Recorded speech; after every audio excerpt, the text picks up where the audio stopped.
Hola, ¿qué tal? Buenas tardes. Les damos la bienvenida una vez más aquí a las sesiones a los webinars de COVID-19 organizados por el SINSAE. Queremos darle las gracias a todos. Estamos muy motivados por la impresionante respuesta que se ha mostrado por parte de todo el personal de salud. Ya en estos momentos contamos con participación de estudiantes, de residentes, de médicos adscritos, de enfermeras, de personal de inhaloterapia, de personal administrativo, realmente de todos los segmentos. Y pues el día de hoy vamos a tener el privilegio de recibir esta sesión por parte del doctor Luis Felipe Jurado, así que pues los dejo. Vale, gracias, Pavel. Pues nada más quería, a la par de saludar a todos, saludar mucho a la coordinación que ha estado apoyándonos 100% con esta iniciativa, al doctor Pavel Aguilar, que es nuestro presentador, por su gran trabajo y esfuerzo que ha presentado durante el desarrollo de los talleres y el apoyo logístico que hemos tenido, principalmente por la CECINJAE. Y pues dar un saludo muy cariñoso a todas las personas que estamos al frente de esta situación y pues a todos nuestros compañeros, tanto de personal médico, enfermería, intendencia, camilleros, todos, absolutamente todos los que participamos en esto y por su gran sacrificio y apoyo que han estado haciendo, muchas veces pese a las condiciones y circunstancias en las que estamos pues están trabajando. Pues bueno, vamos a empezar. El de hoy es acerca de la crisis ventilatoria, acerca del abordaje y el diagnóstico. Como han podido darse cuenta, van a haber dos talleres de ventilación mecánica, uno que se realiza los días sábados y el segundo que lo doy yo es los días jueves. El día, perdón, martes y jueves. El martes lo va a dar el doctor Sebastián, un gran amigo mío. Él se va a estar encargando de la parte básica. Es excelente profesional, excelente neumólogo y creo que va a ser un gran trabajo apoyándonos, difundiendo lo que es la parte básica de la ventilación mecánica, porque es un genio haciéndose entender. O sea, yo estoy muy feliz de que se haya unido al equipo y de que pues, nos esté apoyando con eso. Yo me voy a encargar de tópicos muy selectos.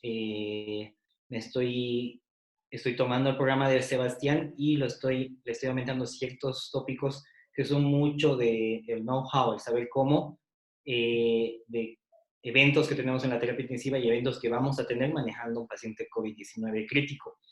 Por eso es de que he preparado muy especialmente para ustedes. Viene de varias clases que he estado dando hacia residentes durante las visitas, porque es algo que te das cuenta que una persona no familiarizada, una enfermera o intensivista o personal médico que no esté familiarizado con las áreas críticas, esta situación puede generar mucho estrés y definitivamente es una situación en la que actuar de manera pronta salva vidas, definitivamente.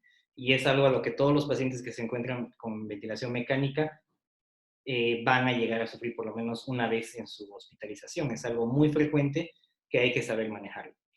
¿Va? Entonces empezamos, que es, como les dije, se llama crisis ventilatoria, abordaje y diagnóstico. El objetivo es, como es el objetivo de estos talleres y la razón por la cual nació parte del webinar, es cero muertes por catástrofes ventilatorias. La crisis ventilatoria puede convertirse en una catástrofe ventilatoria de no ser manejada adecuadamente y por tanto esta clase es una de las principales y de las piedras angulares en la prevención de que un paciente crítico COVID-19 tenga un episodio de hipoxemia grave o incluso un paro circulatorio secundario a hipoxemia por una crisis ventilatoria. Ya van a ver más adelante cómo se resuelve y se maneja esto. El temario es primero la programación de alarmas, que es una parte esencial. La principal causa de crisis ventilatoria son una mala programación de alarmas o una mala programación del ventilador. El ventilador mecánico lo vamos a ir aprendiendo y recordando o refrescando conceptos a medida que vamos avanzando con las clases. Y ahora la programación de alarmas, que es muy sencillo. Esas son las dos causas principales de la crisis ventilatoria, por eso empezamos a abrir con programación de alarmas. Vamos a definir lo que es una crisis ventilatoria, el abordaje, diagnóstico y al final unos mensajes para llevar a casa. Hágase notar que estoy poniendo primero el abordaje, el manejo de la crisis ventilatoria antes que el diagnóstico, porque es algo donde tenemos que actuar inmediatamente y tenemos que primero manejar y luego preguntar qué es lo que está pasando. Porque si no hacemos eso y o nos desesperamos o dejamos que el estrés o la urgencia de la situación nos lleve por un camino primero de diagnóstico, solo vamos a perder segundos que pueden ser vitales para evitar un desenlace fatal incluso. Pues empezando ya con el temario, tenemos la parte de programación de alarmas. Como pueden ver, tengo aquí un par de ejemplos de ventiladores, pero aquí está. Tengo el primer ventilador, el que encuentran de este lado, este es un AVEA. Este botón que parece que pone los límites es el botón de alarmas. Les abre esta ventana de acá, donde pueden ingresar los límites de las alarmas, ¿va? Que es el objetivo de esta primera parte. Este es un 840, en el 840, en el botón que está hasta acá abajo, apretan, dice programación de alarmas o configuración alarmas más bien. Apretan el botón de acá y les salen los límites. Les sale el límite acá, que son lo que vamos a programar para tener las alarmas dispuestas. Luego tenemos acá el Dragger, es un Infinity 500. En este, el botón de alarmas está acá arriba. Y nos muestra esta pantalla. Nosotros seleccionamos la alarma que queremos programar, la programamos con el knob, con la perilla, y presionamos la perilla para que acepte la configuración. Este es un Hamilton, cualquier Hamilton tiene el mismo software, así que básicamente van a encontrar en cualquier modelo de Hamilton acá abajo, las alarmas. Igual, selecciono cuál es la que quiero modificar, hago la modificación con la perilla, girando la perilla, y presiono la perilla para definir el punto donde quiero que esté la alarma.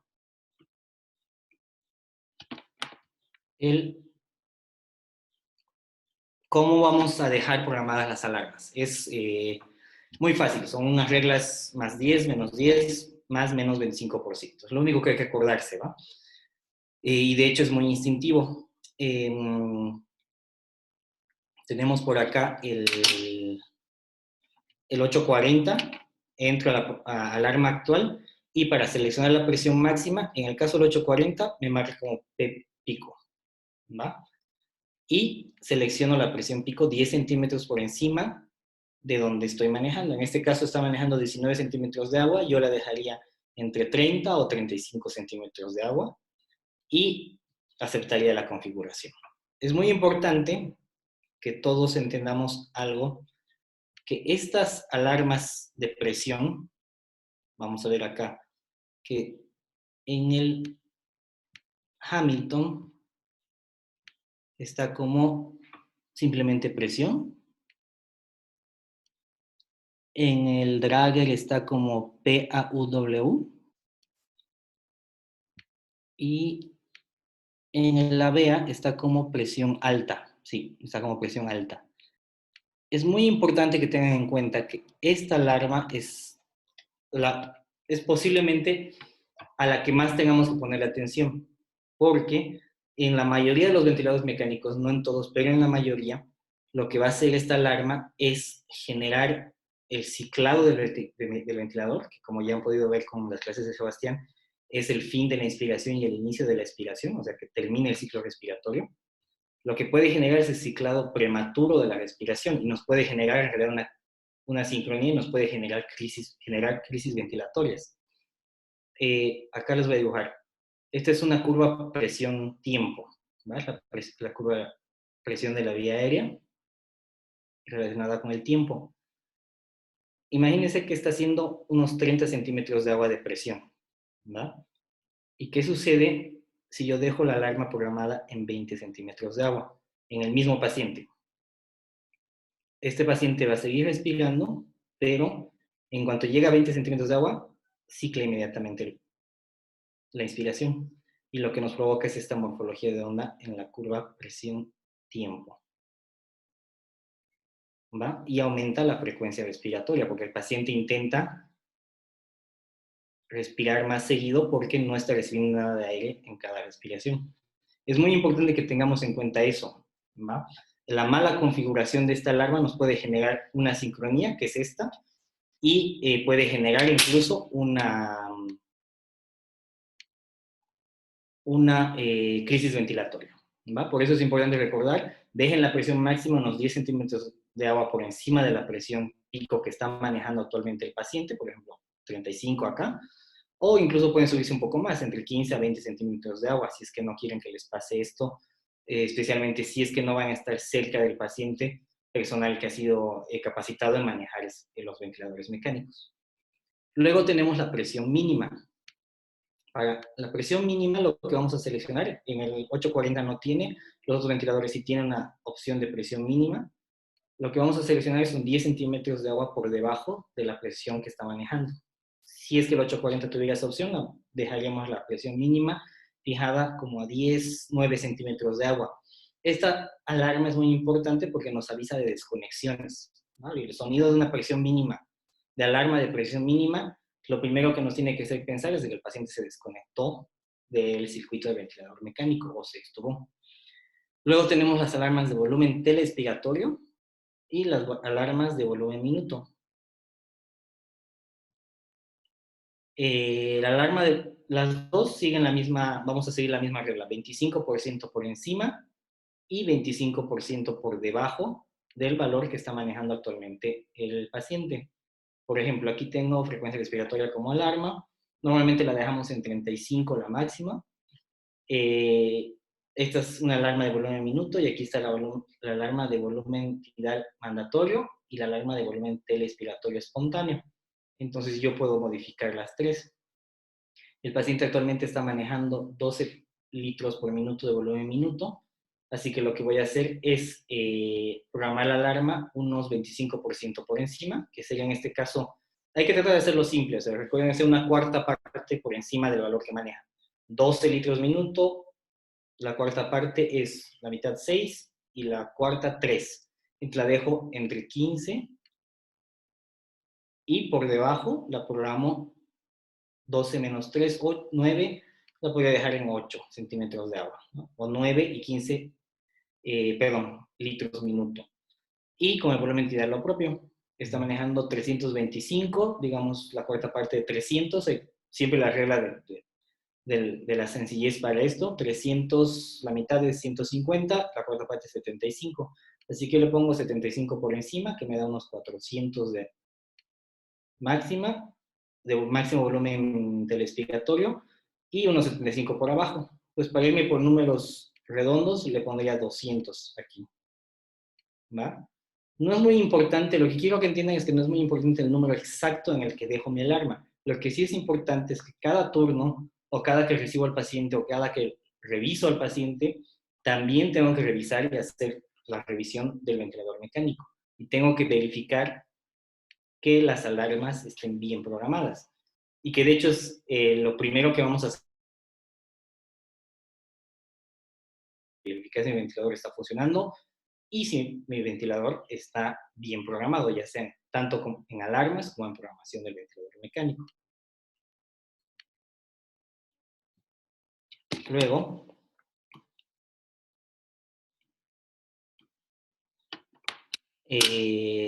pasamos a la definición. Pasamos a lo que es la crisis ventilatoria per se.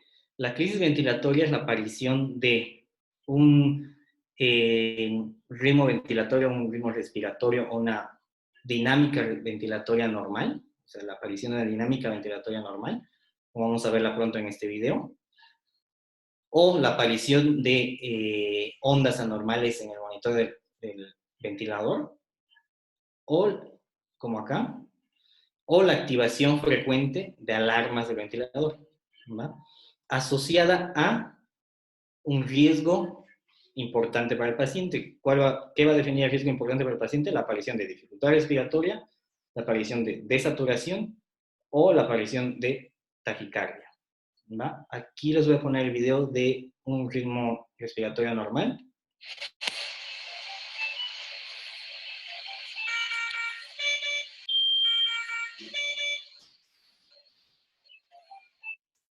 No sé si han podido notar, hay mucha disociación tóraco-abdominal. En este hay un respiro con disociación tóraco-abdominal. El paciente está evidentemente respirando mal, pese a que está con ventilador mecánico. Eso ya tiene que llamarnos la atención. Acá está con un ritmo con gráficas ventilatorias alteradas, pues está manejando solo la PIP, la curva presión tiempo solo está disparando sobre la PIP y se está negativizando. O sea, hay algo que está mal. Hay algo que está mal en este ventilador. Uno, y se han podido escuchar en la grabación, se escuchan constantemente las alarmas de los ventiladores y se ven mensajes amarillos o mensajes rojos en los ventiladores que dicen o presión alta, o desconexión, o fuga alta, o volumen minuto alto. ¿Va? Entonces hay una alteración en la sincronía del paciente con el ventilador. A esta alteración de la sincronía del paciente con el ventilador, lo llamamos un patrón respiratorio anormal, más la activación de las alarmas del ventilador, la activación de las alarmas del ventilador, cualquiera de estas dos, asociadas a la presencia de saturación o taquicardia o datos de insuficiencia respiratoria, generan lo que llamamos crisis ventilatoria, ¿no? La crisis ventilatoria se puede convertir en una catástrofe ventilatoria si es que la desaturación es tan grave que me provoca un paro circulatorio, ¿ya? O la desaturación es tan grave que me provoca lesión de órgano, como una encefalopatía hipóxica. Acá podemos ver fotos de monitores. Es importante que no se casen con un número fijo, ¿va? El cambio de la tendencia de mi paciente también es importante. En este caso, la frecuencia cardíaca basal era de 80 latidos por minuto y su saturación basal estaba en 96%, no 93%. El paciente tenía francamente datos de un patrón respiratorio normal y las alarmas estaban sonando constantemente, las alarmas del ventilador. Esto se asoció a un incremento de la frecuencia cardíaca a 117 y una disminución de la saturación de 96 a 93. Eso ya define una crisis ventilatoria. El paciente está en riesgo de tener una lesión por hipoxemia o en riesgo de tener un paro circulatorio por hipoxemia. Este paciente maneja una saturación basal de 90% y una frecuencia cardíaca basal de 94. En este caso, el aumento por encima de 110, 120 me tendría que llamar mucho la atención, o la caída de la saturación recién a partir de 90 me tendría que llamar la atención y se definiría como una crisis ventilatoria si caídas de sus basales se asocian a un patrón respiratorio normal o la activación de alarmas del ventilador. El abordaje tiene 3 pasos, ¿va? Primero es estar listo. La mejor forma de evitar que un paciente tenga una lesión permanente por una crisis ventilatoria es estar listo. ¿A qué me refiero con estar listo? Es de que siempre tienen que tener preparados. 1, la bolsa autoinflable. 2, en los pacientes con COVID-19, porque es para los que estamos desarrollando estas pláticas, tienen que tener listo el filtro HEPA, que es el filtro con la nariz humidificadora que tenemos, que tiene filtro antibacteriano y antiviral. La bolsa autoinflable tiene que estar junto a su filtro HEPA y en el mismo lugar tienen que estar las pinzas para pinzar el tubo, porque siempre que desconectemos, no recuerdan la primera clase, siempre que desconectemos al paciente tenemos que pinzar el tubo y parar el ventilador.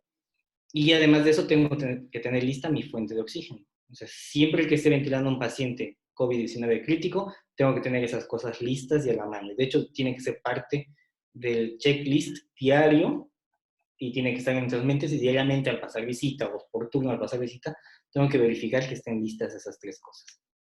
El segundo paso es evitar mayor deterioro del paciente. Como les dije, se viene asociada a disminución de la saturación y taquicardia. Tengo que evitar mayor deterioro y que eso llegue a un paro circulatorio y ya se defina como una catástrofe ventilatoria. Y el tercer paso es el de diagnóstico y manejo de las causas, ¿no? Vamos a ver uno por uno. Perdón, el de estar listo, ya les comenté, es mantener siempre a la mano y en el mismo lugar. Lo que nosotros hacemos en el INER es mantener una bolsa colgando del ventilador que contiene lo que les comenté. Bolsa autoinflable, filtro EPA y una pinza para el tubo. Y siempre están conectadas y listas nuestras tomas de oxígeno extra, ¿no? El segundo paso es evitar mayor deterioro. Acá lo que pueden ver es cómo se realiza el pinzado del tubo. Se utiliza esta parte de la pinza, no la parte anterior. Eso es para evitar daños al tubo o al sistema del neumotaponador. Esta línea es la línea vigía del neumotransbordador, es la que me avisa si es que sigue inflado el manguito del tubo. Empieza la crisis ventilatoria, la reconozco. Lo primero que tengo que hacer es pinzar el tubo y pasarme a bolsa AMBU o bolsa autoinflable, conectada siempre a un filtro HEPA. ¿Va? Esto es muy importante porque, como ya les dije, es un paciente, la crisis ventilatoria no es una sincronía, o sea, eso tenemos que separarnos de la sincronía, luego vamos a hablar de las sincronías, es la presencia de esta alteración en el patrón respiratorio o activación constante de alarmas del ventilador asociada a un riesgo vital importante, que es la desaturación o la taquicardia. Y lo primero que tengo que hacer es manejar esa situación, evitar que mi paciente presente un paro circulatorio por hipoxemia. ¿Y cómo lo voy a hacer? Es pasándome a AMBU. Entonces ya les dije, primero, pinzo, desconecto y conecto a mi bolsa AMBU con un filtro EPA antibacteriano y antiviral. Esta es una maniobra que tiene dos objetivos. Uno es apoyar al paciente y evitar mayor deterioro. Y dos es sentir, al hacer el bolseo, sentir las resistencias del tubo. Si siento un incremento de la resistencia al bolsear, lo más probable es de que el problema esté en mi tubo endotraqueal o en el tórax del paciente. Entonces es un gran paso diagnóstico, además de terapéutico. Entonces ese es el segundo paso. Y el tercer paso, que es algo que nos interesa revisar, es la parte de diagnóstico. Como les comenté, la crisis ventilatoria es una situación de mucho estrés. Es una situación en la que están viendo cómo la saturación baja, empieza a activarse la alarma del monitor, empieza a hacer taquicardia y te suena, además de la alarma de saturación, te suena la alarma de frecuencia cardíaca alta. El paciente está francamente asincrónico, si es que no está bloqueado, y la alarma del ventilador está sonando. Tienes muchas alarmas sonando al mismo tiempo. Tienes las bombas que, incluso cuando hay un esfuerzo ventilatorio espontáneo muy grande, las bombas tienden a sonar por presión, porque sienten la presión que hace el paciente al respirar, al intentar respirar. Así que es un ambiente que es muy estresante. Por eso lo más importante es, lo primero, reconocer que es el ventilador que está, reconocer la situación, reconocer que es una crisis ventilatoria y pasarse directamente al manejo, que es la bolsa autoinflable. Y mientras un operador está asistiendo al paciente y está bolseando y sintiendo la resistencia, un segundo operador lo que va a hacer es irse directamente al ventilador a verificar qué es lo que está pasando. Esto es algo que en la terapia intensiva, como nos pasa frecuente, tiende a hacernos no instintivo. Pero personas que no están familiarizadas sí necesitan un esquema mental para recordar los pasos que deben seguir para poder identificar qué es lo que provocó esta situación. Primero, verifiquen las alarmas, ¿va? ¿Están bien programadas? A la vez que verifican las alarmas, también verifiquen la programación del ventilador mecánico. Hay veces que salta o es que alguien le hace algún pequeño cambio y sin darse cuenta, y ese es el problema. Entonces verifico alarmas, programación, y 3, que mi ventilador mecánico esté funcionando, o sea, esté prendido. Luego, depende de si mi paciente está controlada por volumen o controlada por presión, voy a abordar el tipo de alarma, voy a abordar el tipo de causa que provocó, el tipo de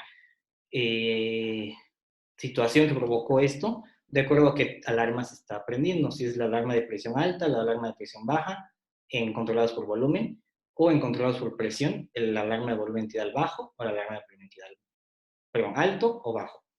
En caso de alarma de presión alta, ya saben que una controlada por volumen va a meter el volumen que yo le indique.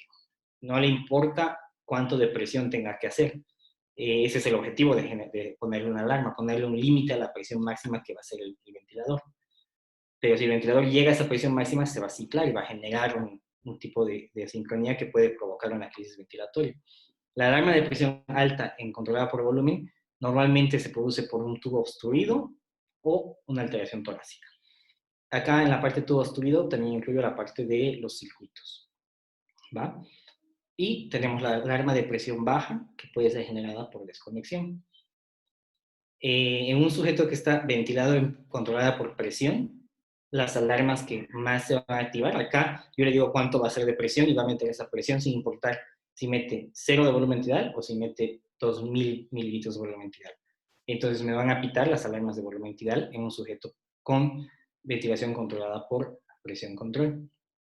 Entonces, si es volumen tidal alto, puede ser desconexión o fuga, y si es de volumen tidal bajo, desconexión, o las mismas causas que me generan una alarma de presión alta, que es circuito o tubo obstruidos o una alteración torácica. ¿Va? ¿Y qué es lo que también puede ocasionar esto? La presencia de sincronías. Pero como les digo, lo que me interesa es de que en esta clase aprendamos a identificar y manejar estas etiologías, y luego tendremos tiempo para el resto de para las asincronías. Entonces es importante hacerse un esquema mental. ¿Qué es lo que puede estar pasando? Si quieren pueden olvidar este pequeño esquema que yo uso mentalmente para acordarme y simplemente recordar esto. Si suenan mucho las alarmas, primero reviso si están bien programadas, reviso si es que el ventilador está funcionando bien y está bien programado, y luego reviso circuitos, tubo, nariz, tubo orotraqueal, perdón, y tórax. Termino con tórax y voy descartando porque esas son las causas que me provocan crisis ventilatoria. La alarma de presión alta. La alarma de presión alta, como les dije, puede sonar en caso de oclusión de la vía aérea, el tubo orotraqueal en este caso, perdón, puede ser broncoespasmo, puede ser a causa del circuito o el tubo orotraqueal, o causas de aumento de presión en el tórax, aumento de la elastancia. Primero, la vía aérea y tubo orotraqueal. Me interesa más en esta parte el tubo orotraqueal. Como ya les dije, en esta fase, yo ya revisé el ventilador está bien programado, las alarmas están bien programadas, entonces tengo que buscar el problema en el paciente. Primero reviso que no esté moviendo el tubo. Una causa muy frecuente de crisis es de que el paciente esté con muy poca sedación y esté despierto o con una analgesia inefectiva y esté con dolor y esté mordiendo el tubo. Una de las principales causas para que un paciente muerda el tubo es dolor. Y esto se resuelve con un bolo de fentanil. Yo me recuerdo siempre la dosis de 1 microgramo por kilogramo peso, que es la más fácil. O irse por 100 microgramos de kilogramo peso a 200 microgramos kilogramo peso. Perdón, 100 microgramos a 200 microgramos IV en bolo. ¿Va? Entonces tenemos el tubo orotraqueal. Lo primero que hago es, mientras un operador está bolseando, otro revisa que el sujeto no esté mordiendo el tubo. Otra maniobra que podemos hacer, que de hecho es muy efectiva para identificar si es que mi tubo no está obstruido, y es algo que yo aconsejaría incluso que hagan todos los días o cada que reciban al paciente, es esta. Y se las voy a colocar.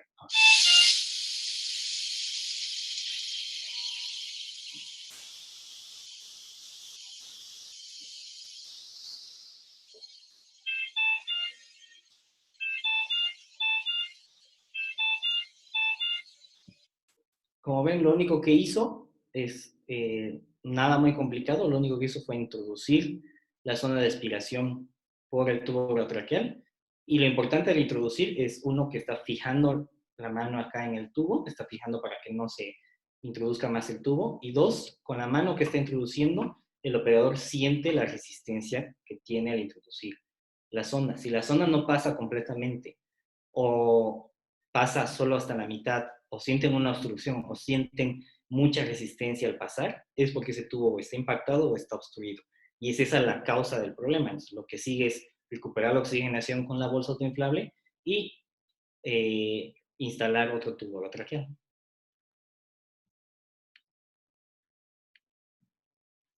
Otro aspecto importante que tenemos que verificar, que es parte del circuito, es el estado de la nariz o el filtro EPA.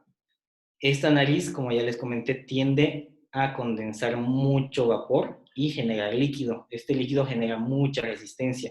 Entonces, si veo que la nariz tiene líquido o tiene sangre o tiene moco, pues lo más probable es que la causa de la crisis ventilatoria haya sido una nariz obstruida. Lo que tengo que hacer es, para resolver inmediatamente, desconectar la nariz, quitarla y conectar directamente el ventilador al paciente, en lo que me recuperan y me traen otra nariz. De todas formas, yo tengo filtros EPA siempre instalados en las válvulas expiratoria y en la válvula inspiratoria de mi ventilador, para que es lo que más me interesa es en la válvula respiratoria no haya contaminación al medio ambiente. Y otra causa que es común de una crisis ventilatoria es el tórax. Por tórax me refiero, puede ser que el mismo dolor esté provocando contracción de los músculos accesorios y eso esté aumentando la presión, o puede ser que el paciente esté haciendo un derrame pleural y eso esté también aumentando la presión necesaria para ventilar al paciente, o puede ser como en el caso de la fotografía que ven acá, que haya hecho un neumotórax, ahí pueden ver el código de barras.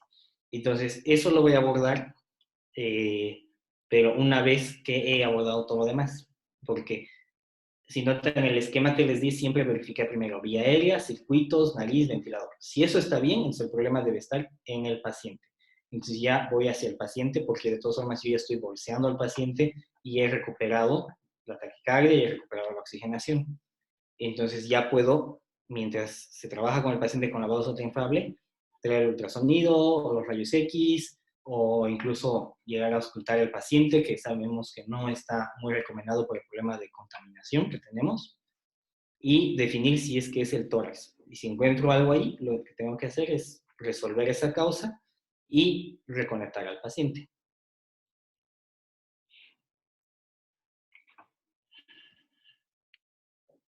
Ahora, tenemos pacientes en ventilación controlada por volumen que me estén activando alarmas de presión baja. Acá lo importante es fijarse el número que está acá. Es el porcentaje de fuga. Todos los ventiladores nos calculan el porcentaje de fuga. Nada más están escondidos en en diferentes partes del ventilador. Como ya les dije en la primera sesión, lo importante es que se familiaricen con el tipo de ventiladores que ustedes están trabajando y no hay que tener miedo a tocar todos los botones y encontrar todas las funciones que tiene. Una de las que tienen que buscar es el porcentaje de fuga y siempre tenerlo visible como acá en la pantalla del ventilador. Una alarma de presión baja, como les dije, en la mayor parte del tiempo, además que todo el 99% es fuga. Entonces, si es lo que causó la crisis ventilatoria se asocia a una alarma de presión baja constante, lo que tienen que hacer es verificar el circuito, primero siempre empezando desde el circuito, que esté bien conectado. Lo que hacen es tocar las conexiones e irlas acomodando, rotando y presionando para irlas acomodando y fijándolas bien. También puede ocasionar una activación de esta alarma las fístulas bronquiopleurales. Cuando un paciente tiene una zona endopleural, la fuga alta o fístula de alto débito puede generar este tipo de crisis ventilatoria. Entonces, acá tenemos ventilación controlada por presión con alarmas de volumen tidal o de volumen minuto bajo. Es exactamente lo que hago cuando tengo una ventilación controlada por presión con la alarma, perdón, una ventilación controlada por volumen con la alarma de presión alta activada.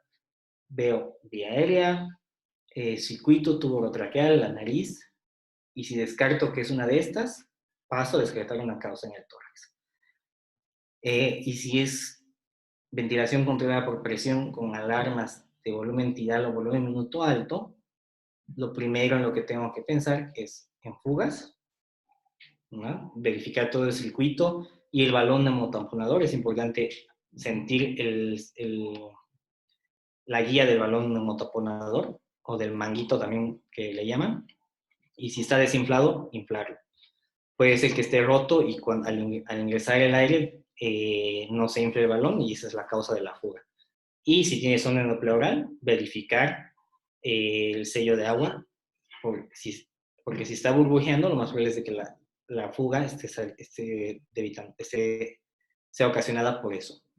Y otra causa muy frecuente de la activación de volumen tidal y volumen minuto alto es la disnea. Es un paciente que sigue con la neumonía activa o sigue febril o sigue séptico, que son tres causas de aumento del volumen minuto, y es un paciente que lo deja en espontánea. Entonces, el paciente está muy disneico porque necesita incrementar su volumen minuto, ya sea por la sepsis o ya sea por la fiebre o porque sigue con el proceso infeccioso neumónico activo. Y el paciente necesita barrer mucho CO2 o solo por la sepsis tiene una activación muy alta del centro respiratorio. Entonces él siente mucha disnea y lo que le sucede es de que aumenta el impulso ventilatorio, incrementando el volumen tidal, el volumen minuto y provocándome la actividad de esta alarma. Esta situación la revierto sedando más, profundizando la sedonalgesia e incluso considerando bloqueo neuromuscular. Las conclusiones, para terminar, y los mensajes que necesito que se lleven a casa es: todo sujeto en ventilación mecánica está en riesgo de crisis ventilatoria, especialmente si no está manejado en un área de terapia intensiva. Por la contingencia estamos ventilando muchos pacientes en áreas fuera de la terapia intensiva. Por eso es importante que cada área haga esto, que es prepararse.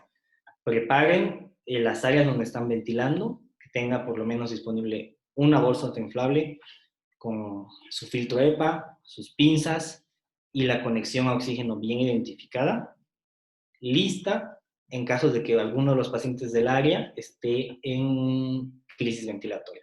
O sea, tener siempre preparado mi material para resolver una crisis ventilatoria. Y pues si tienen disponibilidad de equipos, es mejor tener uno por paciente y que, como ya les dije, en el INER nosotros tenemos preparado este kit al lado de colgando de cada ventilador. Entonces, tanto enfermería como todo el personal médico sabe que si encuentra una crisis ventilatoria, lo primero que hace es ir al lado del ventilador, a coger el kit y desconectar al paciente y empezar a bucear. Mientras pide ayuda y otro operador va a verificar las causas que ya les comenté. No está de más hacer simulacros, especialmente para personas que no están muy acostumbradas a las áreas críticas.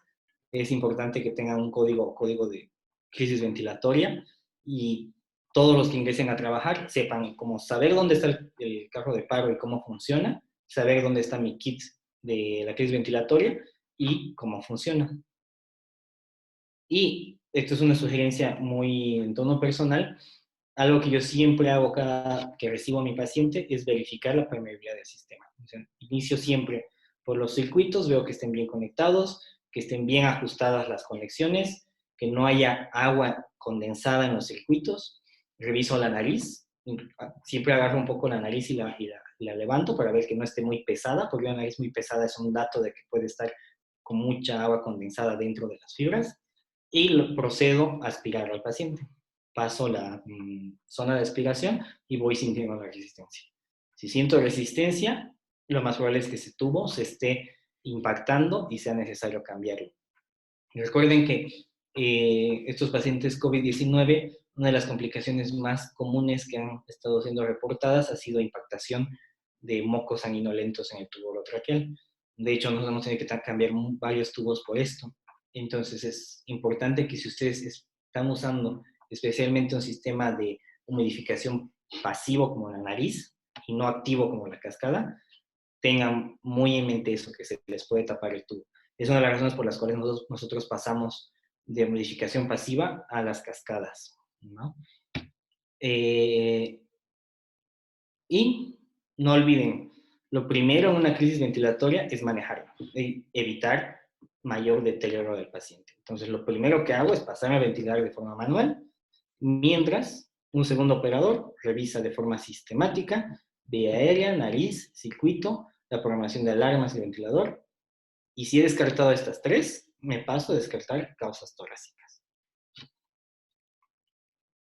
Esto es todo por la clase de hoy. Yo soy Luis Felipe Jurado Camacho, como les comentaron, adscrito INED y del Instituto Nacional de Nutrición. Ahí tienen mis contactos y pues vamos a pasar a la a la sesión de preguntas y discusión y comentarios en los siguientes minutos. Te dejo, Pavel, con esto terminamos. Ok, bueno, el doctor nos va a estar apoyando con las preguntas que salgan. La dinámica hoy es que vamos a subir esta clase y el doctor nos va a apoyar de 6:30 a 7:30. Va a estar en vivo respondiendo. Ustedes van a poder estar viendo el video y como van a contar con él, lo van a poder poner pausa y van a poder hacer su pregunta independiente al curso de la sesión. Es una de las estrategias que estamos intentando para tratar de agilizar la comunicación entre todos. Pues muchísimas gracias y los esperamos para la siguiente sesión, que será el día lunes, con los casos clínicos.